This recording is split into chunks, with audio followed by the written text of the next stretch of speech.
Well, here we are, the last video of the Create a Wonderful Life e-course. This session, called Daily Nourishment for the Soul, is about adopting simple disciplines that you can carry out each day to maintain and build upon a now that honours your joy. We'll look at why daily disciplines are important. I'll share with you the concept of having a spiritual to-do list, what I consider to be the 5 most energising activities for keeping you focused and headed in the right direction, and I'll leave you with one of my favourite all-time quotes to wrap up the 4 Zones journey. Winston Churchill once said something along the lines of, "We occasionally stumble across the truth, but quickly stand back up, dust ourselves off and carry on as if nothing's happened." Now, discovering the truth about yourself and your purpose, the wonderful life that your essential self wants you to live, can be immensely motivating. But motivation is not a static state. Just because you have a bath and feel all clean and refreshed today doesn't mean that you won't need a bath tomorrow. So just as we've developed the discipline of cleaning our bodies on a daily basis, we should also develop the discipline of cleansing the soul each day so that we stay clear, remember what's important, and keep following our joy. That's why I encourage you to adopt what I call a daily spiritual to-do list. This is simply a collection of easy yet very powerful activities that you make time for each day. And I'd like to take you through 5 that I consider to have the most potent effect in strengthening your love affair with life. They are reflecting on your gratitude, giving yourself a battery top-up, meditating and being mindful, engaging in random acts of kindness, and having meaningful conversations.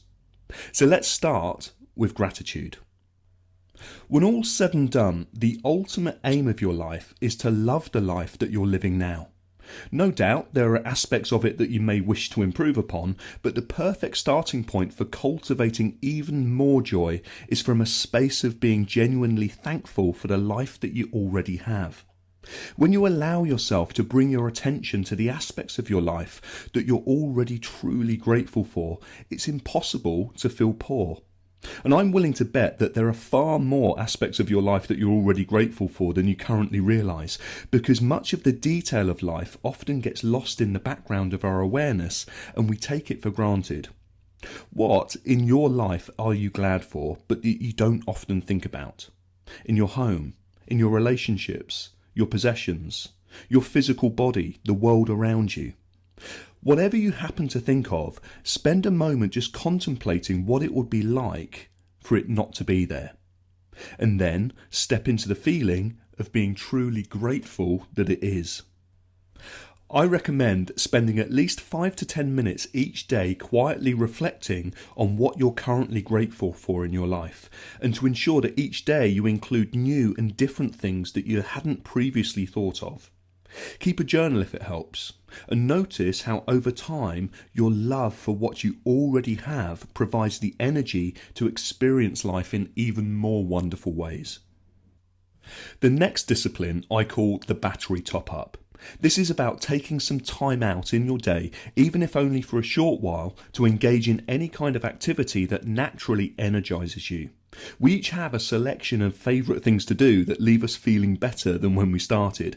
For instance, if I go for a short drive in my car, on my own, with my favourite music cranked up, I invariably get out of the car with an extra spring in my step. Likewise, if I spend a little me time in a coffee shop with a cappuccino and a good book, I always end up feeling more centred and mentally clear.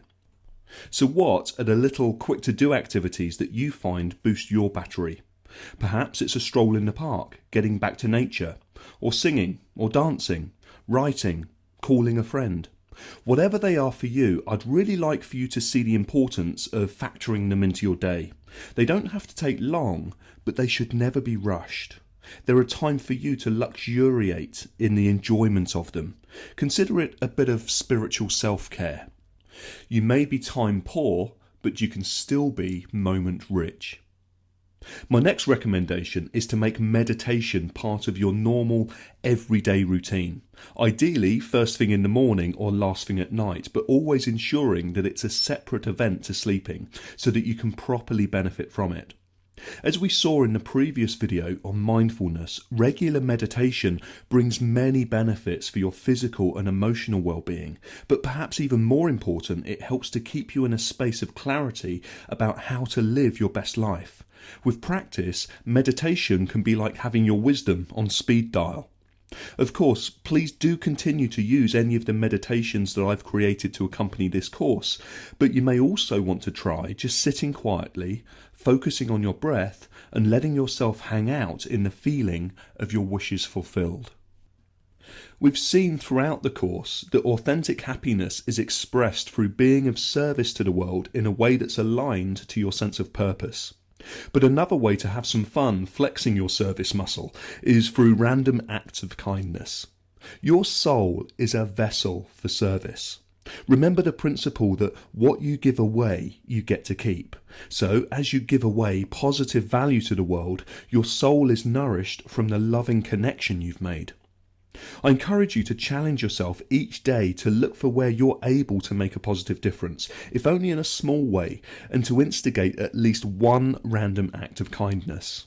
Perhaps deeply listening to someone who needs to talk, anonymously settling someone else's bill, researching something on behalf of a person who'd really value the information, even just smiling at others with the intention of brightening their day. Whatever it is that you do, allow yourself to quietly soak up that feeling of connection and wholeness that you get in return. Let yourself be the reason that somebody else's faith in humanity is restored. At the end of the day, knowing the world is slightly better because you were a part of it is a perfect tonic for your spiritual well-being.